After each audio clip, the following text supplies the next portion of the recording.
Wait lang, are Filipinos really battling over sisig? So a recent YouTube video stirred controversy by suggesting that the beloved dish sisig finds its roots from the Tagalog language, allegedly from the Tagalog word sisigan, which means to make sour. So let us set the record straight. This is unequivocally false. Not only that sisig boasts this rich, deep Kapampangan heritage, but the very word itself, sisig, is literally Kapampangan, not Tagalog.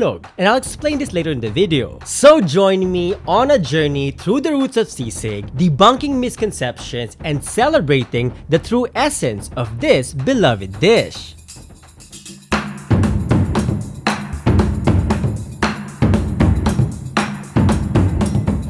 Mabuhay, or in Kapampangan, luwid kayo. Welcome back to my channel. It's me, Kirby Aráullo, your friendly Pinoy historian and culture bearer. And today's video is all about sisig. Now, this video is actually a longer, updated, and extended version of an older video that I made way back in 2015. So if you've been on my channel in the past 8 years or even longer in the past decade or so, dakal pong salamat. Seriously, thank you for all your love and support through these years. But if you are new to my channel, in this channel, I make videos about our people's history, culture, and everything in between. So if you like learning about any of these things, if you like digging deeper into our roots, don't forget to like, share this video, comment down below, and please subscribe.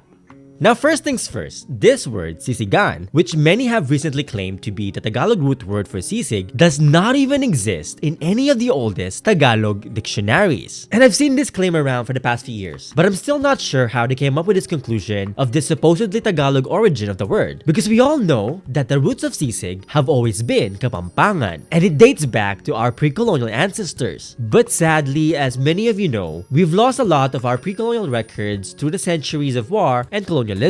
In fact, the vast majority of our archives were lost in World War II alone. So where can we find the oldest written record of sisig, and what does this word, sisig, really mean? According to the oldest surviving documentation of sisig in the Vocabulario de la Lengua Pampanga by Fray Diego Berganio in 1732, sisig is a Kapampangan word. In fact, it's an indigenous Kapampangan salad, whereby meat, fish, vegetable, or half-ripe fruits are prepared with a spiced vinegar or citrus dressing, aka kalamunding. And also mentioned in this old dictionary is the Kapampangan term manisig, which means to snack on something sour, a subtle nod to the joy of preparing and indulging in something tangy. Okay, so before we continue, let's lay some foundations. Let's talk about the overall importance of food history and traditions. Respecting food history and traditions anywhere in the world is a tribute to the cultural tapestry woven into our culinary heritage. You know, each dish and cooking technique carries the essence of a community's identity, offering a profound connection to the past and a celebration of shared experiences. Traditional food are not just sustenance, they're actually a tangible link to our ancestors, embodying the wisdom and the values passed down through generations. Preserving food tradition is an act of sustainability, promoting the use of local ingredients and time-tested cooking methods. By embracing these practices, we foster a deeper connection to the land. Additionally, respecting the rituals and customs associated with food traditions deepens our understanding of cultural values, creating a genuine appreciation for the diverse ways in which communities express themselves through their cuisine. And ultimately, the respect for food history and traditions transcends the act of cooking and eating. It is a commitment to preserving cultural identity, fostering community, and contributing to a world where the richness of various, diverse culinary heritage is acknowledged and celebrated. A shared journey bridging the past and the present, ensuring that the flavors and the stories of our ancestors endure for generations to come. Now, don't get me wrong, this video is not meant to create any further divisions. It's not meant to ignite even more fights over the internet. Instead, in contrast, this video is meant to find unity, to deepen our understanding by demystifying sisig. So let's dive deep into the epic journey, the epic history and roots of sisig. In the vibrant Kapampangan culinary history, sisig stands as a time-honored tradition. In fact, more ancient than the Philippine nation itself. And as mentioned earlier, back in the 1700s, the Spanish friar Diego Berganio documented sisig's existence as a salad or sour snack with unripe mangoes or guavas. Now, initially conceived as a delicacy reserved for expectant mothers, sisig, with its unique and distinctive sour undertones, was believed to combat the woes of morning sickness. According to our elders, back in the old days, only pregnant women were allowed to eat sisig. Then kakagli in Kapampangan, or in Tagalog, mga naglilihi. And it was said that men were not even allowed to have a taste of it because of the superstition that if a man eats sisig, he will also experience morning sickness and other signs and symptoms of pregnancy. But more importantly, eating sisig was also a social event for women, as opposed to how sisig is eaten and perceived as a pulutan today. Pregnant women traditionally shared and enjoyed sisig with other women who have also experienced pregnancy. It was a special moment for them to talk about life and enjoy each other's company. But this all changed in the centuries to come.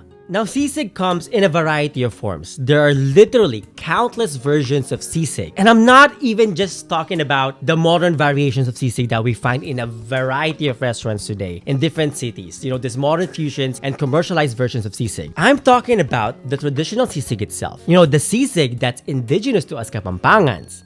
Many towns, cities, and communities in Indong Kapampangan are known for their own traditional sisig. In fact, even old Kapampangan clans have their own signature sisig. For example, my own Tayag side of the family, we have the secret recipe of sisig babiding tayag that you won't find anywhere else but within this Mapyang Sugi clan. It is both secret and sacred to our clan that we were told by our elders that it's forbidden to be commercialized. The earliest and most traditional variations of sisig are actually more similar to kilayin, another popular pre-colonial dish that is also identical to ceviche. Now, the original incarnation of sisig babi or pork sisig that many of us are familiar with today showcase a blend of boiled pig's ears and tail with onions all adorned in tangy spice vinegar. And this is because of the belief that the cartilage contributed to the child's bone development in the womb.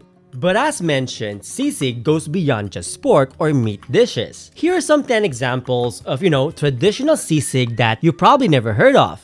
We have sisig madibalang kapaya, sisig pusong saging, sisig apalya, sisig paku, sisig paro, sisig talaba of Masantol, sisig bangus, sisig ema of Sasmuan, kilosa, and kilodamulag. These are just a few of the many traditional variations of sisig in Pampanga. But as you can see, the main ingredient of meat, seafood, vegetables, or fruits do not define sisig. Because what really makes sisig sisig is the meticulous process of making it using indigenous ingredients available at hand, and the most essential of which is a souring agent, such as the spiced palm vinegar or slamsasa and calamunding, aka calamansi. And as always, I'll include the list of resources for you to learn more, for you to dig deeper into the roots of sisig. But before we dig deeper, I just want to give a special shout out to all my patrons. Because this video will not be possible without the love and the support of all my patrons, subscribers, and viewers like you throughout these years. Kaya naman maraming salamat po. Or in Kapampangan, dakal pong salamat. And in Binisaya, daghang salamat. So if you want to help me make more videos like this, please be my patron on Patreon or a member of my YouTube channel. You may also check out my books, coloring books and ebooks about the pre-colonial history and oral traditions of the Philippines and Southeast Asia. Okay, now back to our topic. So where exactly do we get this sizzling sisig that we are familiar with today, that the world loves today? The short answer is my hometown.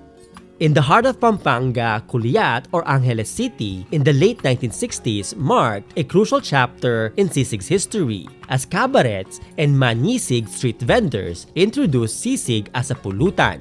The sizzling streets of Burgos witnessed the birth of sisig barbecue, a crunchy delight served on enamel plates, transforming this part of the city into the famous food destination known as Crossing, with key players like Bapang Kadokdinyo, who first introduced us to the sisig Ningnang Balugbog Babi, and then Aling Lusing Lagman Kunanan, who introduced us to the sisig Ningnang Balingit Babi. But the innovation to present sisig on sizzling plates is attributed to Bapang Benedicto Pamintuan. Bapang Benedicto's restaurant restaurant turned sisig into a family affair in the early 1980s. Now around the same time, the sizzling sisig trend would also be introduced and spread to Manila, all thanks to the Tayag clan, with unique variations like Bapangan-Tayag's addition of chicken liver. However, it was Aling Lusing's reign as the sisig queen of crossing, catering to celebrities and even the Marcoses at the Malacanang Palace, that became the gold standard by the 1990s. But amidst this, in Barangay Santo Domingo, Apong Mila Gomez quietly preserved the original sisig matwa at Mila's Tokwat Baboy. And then sisig took a fascinating twist when it gained global recognition in the 21st century, thanks to influential figures like Anthony Bourdain and his dear friend Bapang Cloud Tayag.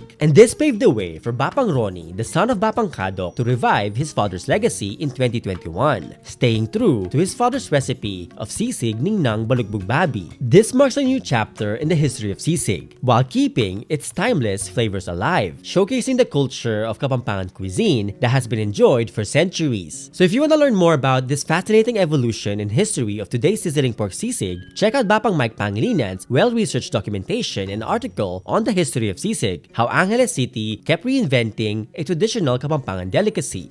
Okay, so what exactly is the problem? Why are Filipinos fighting over sisig? And what does cultural appropriation really mean?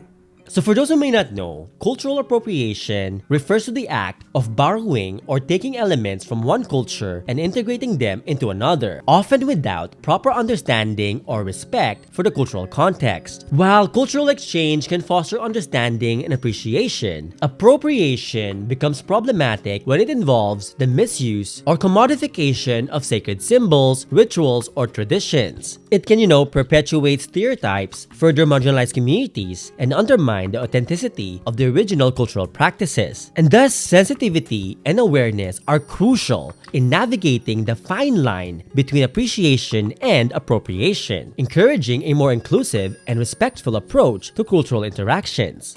Now let's consider the case of sisig, this dish that practically embodies the rich culinary heritage of the Philippines. Okay, so respecting the authenticity of sisig means understanding and preserving this centuries-old process, involving, recognizing the meticulous selection of ingredients, the artistry in chopping, and the distinctive local flavors that define the dish. Our traditional way embodies a cultural narrative, and any evolution should maintain this essence. Appropriating sisig without due respect for its roots, cultural significance, and social context. This is actually similar to the blunder made by Bon Appetit magazine when they whitewashed the Vietnamese pho and added gummy bears and popcorn to our beloved Filipino halo-halo. Both instances highlight the importance of approaching culinary innovation with cultural sensitivity. Just as altering the core elements of sisig dilutes its essence and historical connection, adding random ingredients to our beloved halo-halo or misrepresenting the Vietnamese pho risk undermining the cultural significance of these beloved food. Yet, evolution does not necessarily equate to bastardization. Respectful innovation allows for creative reinterpretations while staying true to the roots. An authentic evolution of sisig might entail experimenting with additional local ingredients or exploring alternative cooking methods. However, it should never compromise the fundamental principles that define sisig.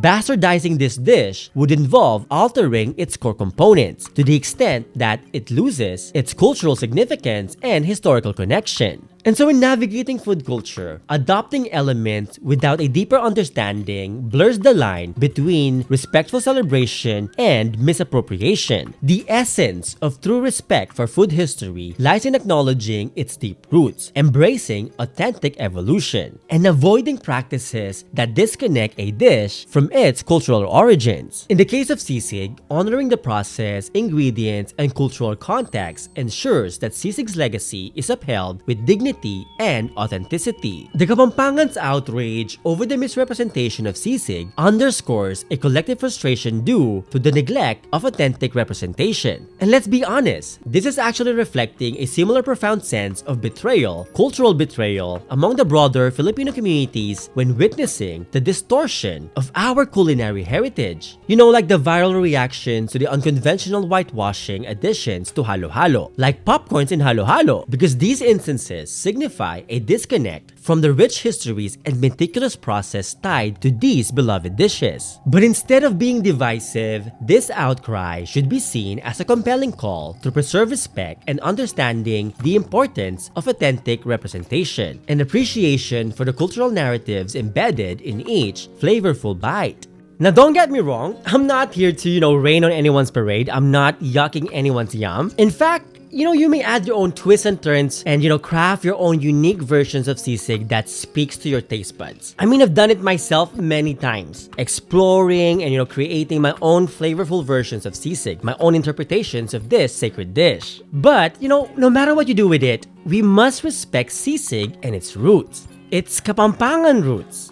We must understand that the secret in achieving the most authentic and best tasting sisig is done through the meticulous use of the most simple of ingredients. Because the art of perfecting sisig is all about achieving a harmonious balance of flavors, especially when it comes to the interplay of sourness and tanginess. Because literally, the Kapampangan root word sisig as a noun denotes a tangy salad, while as a verb, manisig means to indulge in something sour. So always remember that if your sisig leans too heavily on the salty, or when it's too oily, gooey, salty and wet or whatnot, then let's be honest, that's no longer sisig.